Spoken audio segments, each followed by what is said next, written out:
Ate Melvie, Stop Pilipinas, VMR Channel, Kokoy Vlog, at Pambansang Loyal. Ayan, kaway-kaway tayo sa mga vlogs po nila. Libo-libo po ang nakikisa sa atin ngayon. Isang kaway sa ating mga kababayan na nanonood. At syempre, ang susunod na magsasalita, kanina ay nakapagsalita ang Inday Cares Movement. Ngayon naman, magsasalita ang Marcos Alis Dyan Movement or MAT Movement. Tawagin po natin. At sa pagkakataong ito, mga kababayang Caviteño, lalo na sa mga tagalungsod ng Tres Matres na aking minamahal, karangalan ko na ipakilala sa inyo ang aking mga kasamahan sa pagkakonsyal, pinamumunahan ng numero 1-4, subok na maaasahan, talaga namang may katibayan na sa panunungkulan. Palakpakan natin at yung ating mga senador. Yung senador natin, huwag niyong kalilimutan. Ayan, number 10, number 22, 28, 30, 34, 38, Marcoleta, Kibuloy, 56, Rodriguez, B, Salvador, Mata, De La Rosa, Bondo, Go, Hinlo. Huwag niyong kalilimutan yan. State lang, pati yung aming dito sa 13, Pangunguna ko, yung Vice Mayor, at itong aking mga konsyehal. Alam mo, may kukwento lang ako isa. Sa buong Pilipinas, kung merong iba dito, noong aking Mayor si Melan Sacor, wala pong drugs dito, walang sugal, nag-iisang bayan, sugal sa buong Pilipinas.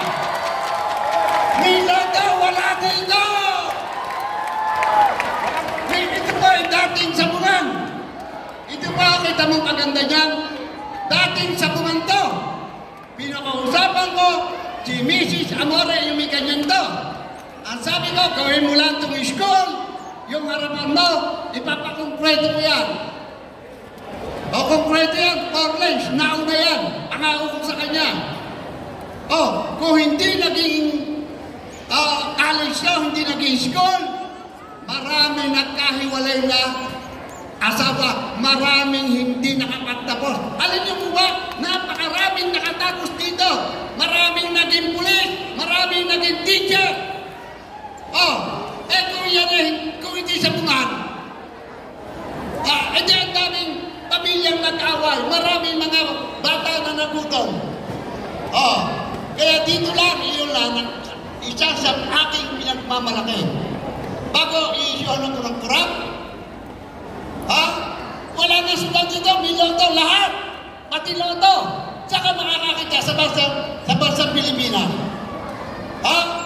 Hanggang dito lamang, basta huwag niyong kalilimutan, Duterte tayo! Dahil natin, pinakamagaling na naging Pangulo ng bansang Pilipinas, si Duterte. Ang ating Pangulong Duterte. Kita niyo, walang drag ng panahon na hindi pa siya ang presidente. Talamak na talamak ang drag.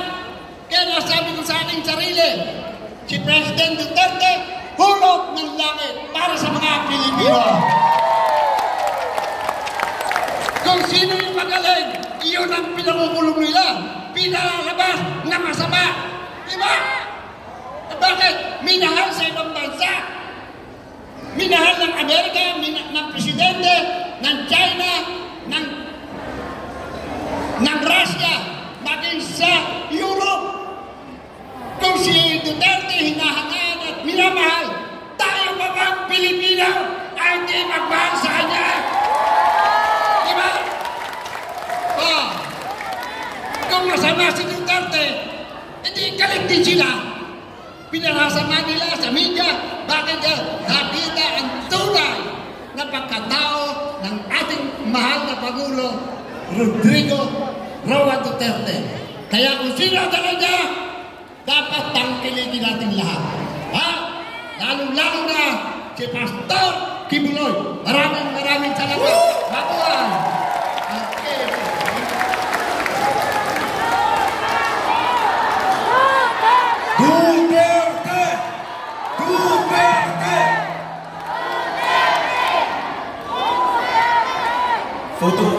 pupunan. Grabe. Tata-ups.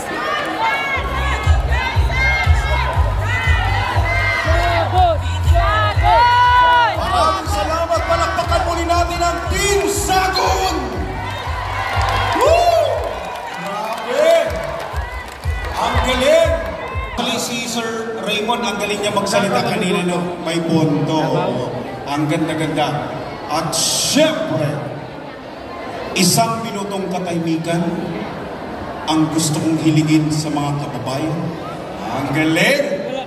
Ngayon naman, palakpakan natin dahil ang isang solid na Duterte ay magbibigay ng kanyang mensahe. Walang iba kundi si Sir Oliver Reyes ng Inday Cares Movement. Attorney, sir.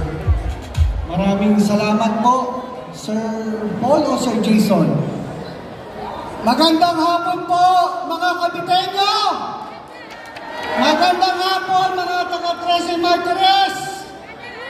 Una po sa lahat, magpasalamat po na tayo sa Panginoon dahil binigyan tayo ng isang magandang Coliseum or venue na ibinigay sa atin. Actually, kilala ko si Ma'am Amore. Siguro mga ages na kami magkakilala. Ewan ko kung natatandaan niya ako. Pasalamatan po muna natin ang ating Pastor Apollo C. Kibuloy ng Bar 53 sa Balota. Mamaya po, nandito si Pastor Apollo Kibuloy. Makakasama nyo. Papaliwanag ko kung paano po natin makakasama ang ating butihing pastor. Pasalamatan po muna natin ang team, kay Mayor Jun Sagum, ang SMNI, ang KOJC,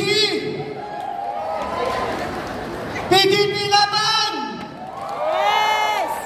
at higit sa lahat, sa ating Tatay Digong na kinikap na nasa dahig. Yan. Ang ating Vice President, BP Inday Sara Duterte. Yan. Okay. Nakita niyo po ito? Duterte pa rin. Kanta po tayo ng Duterte pa rin. Tuturuan ko po kayo kumanta ng Duterte pa rin. Pero may karagdagan.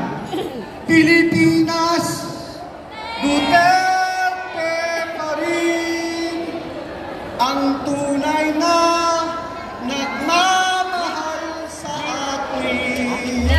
Tulakan niya at laban natin.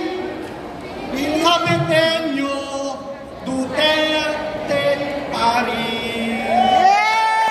Ayos ba? Ayos ba? Isang paksa para sabay-sabay tayo. Ready?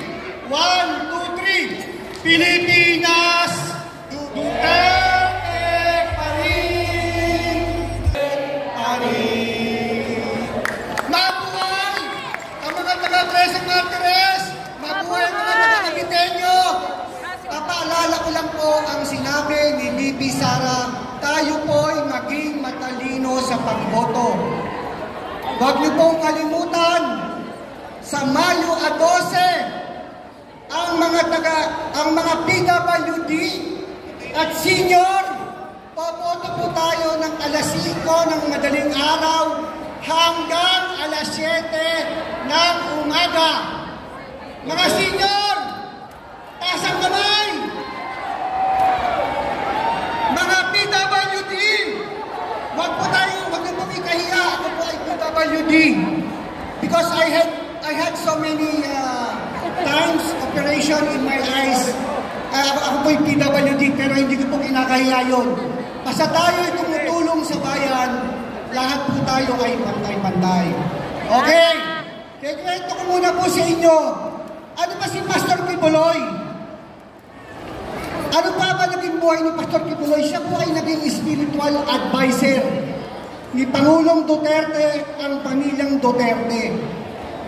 Wala pong ginawa si Pastor Kibuloy kung hindi maglingkod sa harap ng Diyos, maglingkod sa mamamayang Pilipino. Kaya po lumago si Pastor Kibuloy. Kaya po nagkaroon siya ng 7 million members dahil sa lingkod ng Diyos.